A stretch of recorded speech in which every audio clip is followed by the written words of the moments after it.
Assalamualaikum warahmatullahi wabarakatuh. Innal hamdalillah, Allahumma shalli ala sayyidina Mustafa Muhammad ibn Abdillah. Allahumma shalli wa sallim wa barik ala Muhammad wa ala ali Muhammad. Alhamdulillah, semoga kita senantiasa dalam lindungan dan rahmat Allah Subhanahu wa taala.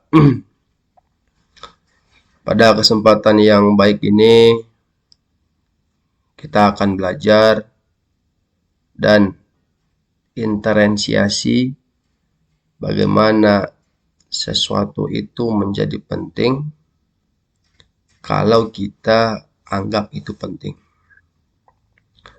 Dalam momen kali ini kita akan membahas tentang bagaimana pentingnya belajar bahasa Arab. Nama saya Fahren Sepujan Nasution. Saya akan mencoba mengulik dan menyampaikan bagaimana pentingnya belajar bahasa Arab itu. Dalam PowerPoint kita lihat ya, bagaimana ada warga negara Indonesia yang sedang berada di Arab Saudi yang sering kita tahu bahwa viral ya, suka di media sosial bahwa mereka itu sedang berbelanja, tapi yang sering kita lihat adalah mereka hanya mengatakan halal halal halal. Artinya dengan tidak bisanya mereka mengucapkan bahasa Arab sehingga hanya muncul dari mulut mereka halal halal halal. Maka tentu saja itu adalah hal yang aneh ketika kita bicara dengan orang tapi orang tidak paham dengan apa yang kita katakan. Kemudian orang berbicara kepada kita, kita pun tidak paham apa yang mereka sampaikan.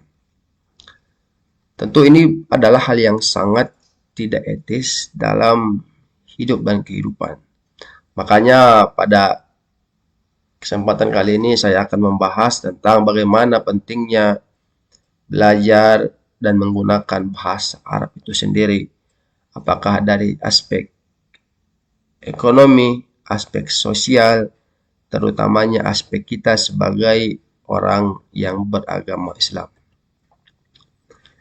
Yang pertama yang akan saya bahas adalah keistimewaan bahasa Arab.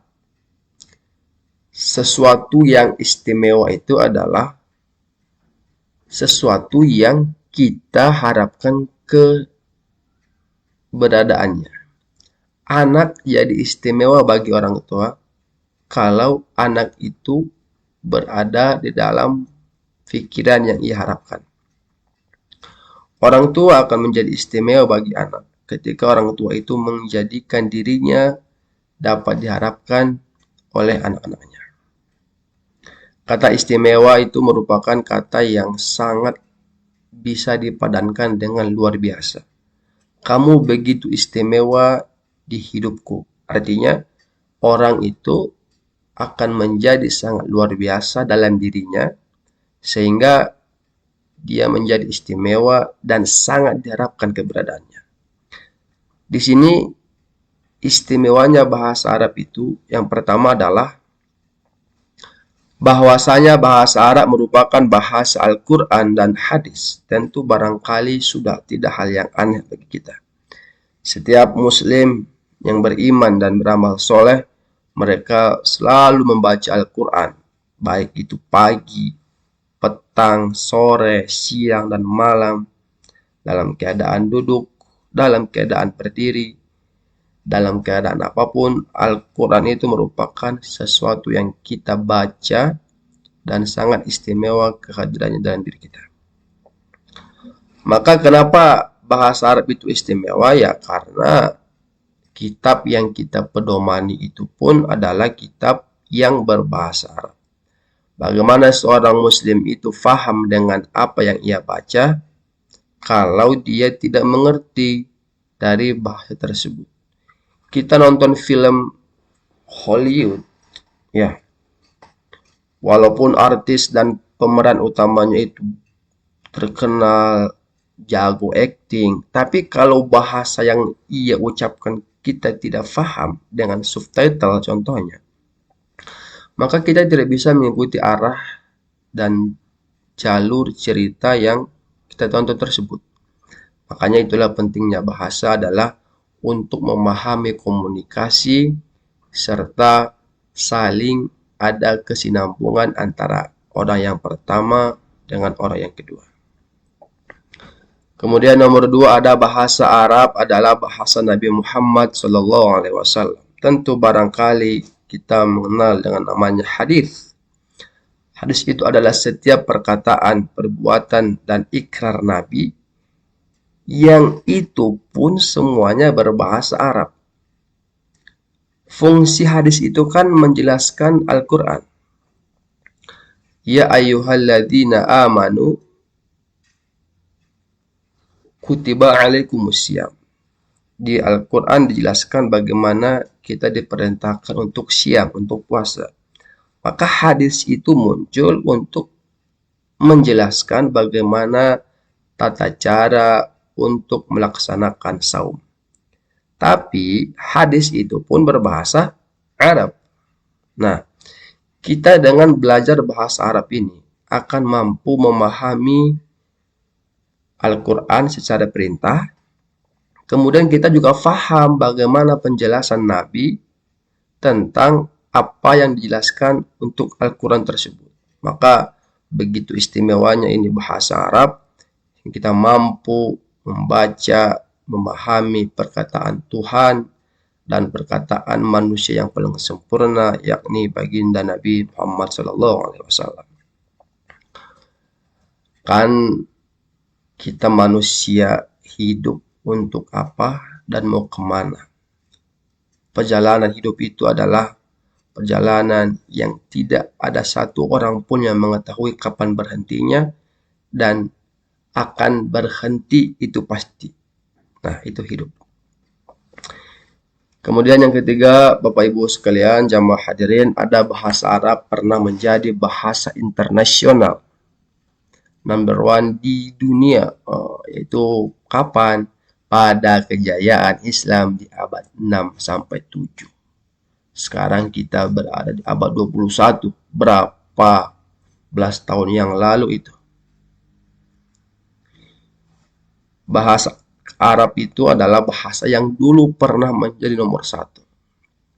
Apakah kita tidak rindu untuk mengembalikan kejayaan-kejayaan kita? Itu pada masa pemerintahan Daulah Abbasiyah. Kita kenal Bani Abbas yang muncul beberapa ilmuwan-ilmuwan yang mengubah dunia, pemikiran dunia, apakah dari segi pendidikan, segi kesehatan, ekonomi, sosial, dan budaya. Tentu dengan sejarah yang dulu pernah ada, bahasa Arab pernah menjadi bahasa nomor satu di dunia. Kita sebagai umat Islam yang hidup pada abad ini tentu harus bangga, tentu harus ingin mengembalikan masa-masa itu. Dengan cara apa? Tentu dengan kita banyak melakukan penelitian, banyak melakukan pembelajaran, sehingga muncullah bibit-bibit orang-orang Islam yang mampu mengembalikan abad kejayaan kita. Tapi kan Pak, hari ini kita sudah tidak lumrah lagi bahasa nomor satu mah bahasa Inggris. Orang Indonesia pergi ke Jepang, dia ngomongnya Inggris. Apa hubungannya gitu? Orang Jepang bukan orang Inggris. Orang Indonesia pergi ke Inggris, yang ngomong Inggris. Gitu loh. Artinya apa? Bagaimana bahasa itu menjadi penting. Orang Inggris bertemu dengan orang Inggris, ngomong bahasa Inggris, tentu mereka bangga lah.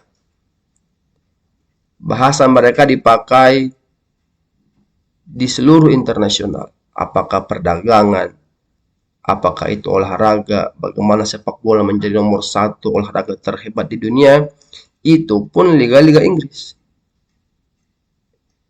Komentator yang sering kita dengar adalah pakai bahasa Inggris. Jaranglah orang mau mendengar bahasa maaf kata bahasa yang Rusia, bahasa yang Jepang, karena orang fahamnya bahasa Inggris, orang mengertinya bahasa Inggris. Tentu barangkali bahasa ini akan selalu ada rasa kebanggaan orang-orang Inggris. Nah, dalam konteks ini kita akan belajar bahasa Arab, ingin mengembalikan abad-abad yang dulu, kejayaan Islam pada masa Daulah Abbasiyah itu kita kembalikan.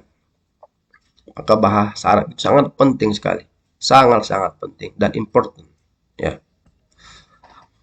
Yang keempat itu adalah bahwa syarat menjadi mufti adalah mampu memahami bahasa Arab. Mufti adalah orang atau ulama yang mampu mengeluarkan suatu fatwa, dan fatwa itu diakui oleh seluruh umat. Dia berijtihad yang tugasnya adalah mengenalkan dan menerapkan syariat Islam dalam seluruh masyarakat. Contoh Muhammad Ahmad Hussein, Mufti Agung di Yerusalem, ya. Kemudian Syaukal Alam, Mufti Agung Mesir. Kemudian Ahmad bin Hamad Al-Khalil, Mufti dari Oman.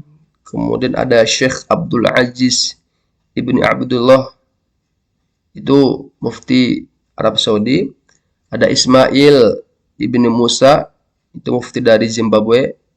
Dan banyak lagi mufti-mufti yang ada di negara itu. Dia ingin mengeluarkan fatwa yang kontemporer atau keadaan yang ada dalam masyarakat hukum. Contoh misalkan hukum ketika seseorang itu berada di dalam keadaan yang kontemporer. Artinya belum ada hukum yang memunculkan itu ketika Nabi masih ada. Maka mufti inilah yang berhak untuk menyampaikan fatwanya, sehingga dia bisa menyampaikan hukum. Oh, itu hukumnya haram, itu hukumnya sunnah, atau hukumnya apapun itu.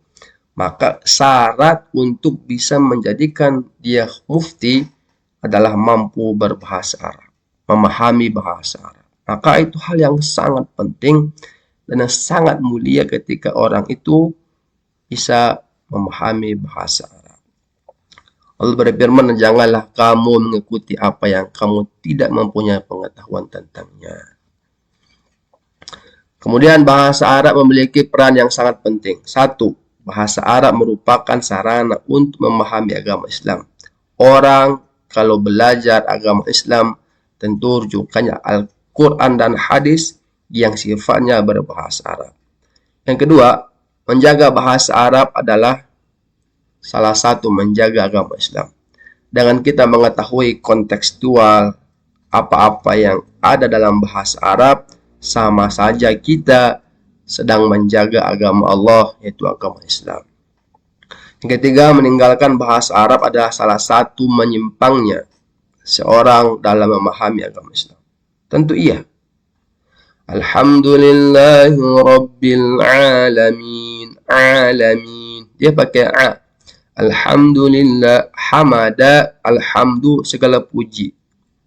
Alhamdulillah. Li itu kepada Allah. Segala puji bagi Allah. Hi Rabbi, Rabbi, Rabba, Rabbun, man Rabbuka, Tuhan. Hi Rabbil Alamin, Alamin, Tuhan seluruh alam, seluruh alam semesta. Kalau alam itu memakai alif atau hamzah, nanti maknanya akan beda lagi. Kemudian bertanya, kenapa Allah itu harus dipuji? Kenapa segala pujian itu harus kepada Allah? Padahal kan manusia kalau suka dipuji, itu jatuhnya ria. Dan ria itu perbuatan yang salah. Mengapa Allah mencontohkan dirinya untuk berbuat ria, untuk selalu dipuji, sementara hambanya tidak boleh dipuji? Nah, inilah akan dipelajari secara mayoriti dalam belajar bahasa Arab. Kenapa Allah dipuji, Ada ayat berikutnya, Ar-Rahmanir Rahim, yang Maha Pengasih. Semua kasih dan sayang itu bersumber dari Allah Subhanahu wa taala.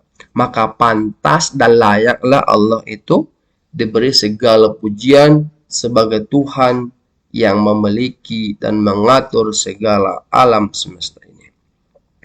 Yang terakhir Bapak Ibu, ada mempraktekkan syariat Islam dengan bahasa Arab, karena sebagian besar aspek ibadah menggunakan bahasa Arab, seperti halnya sholat dan zikir.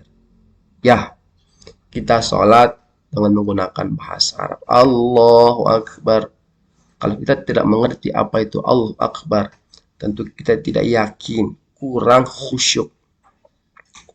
Dalam doa duduk di antara dua sujud, Rabbi gfirli warhamni wazburni warfa'ni warzuqni wahdini wa'afini wa'afu anni.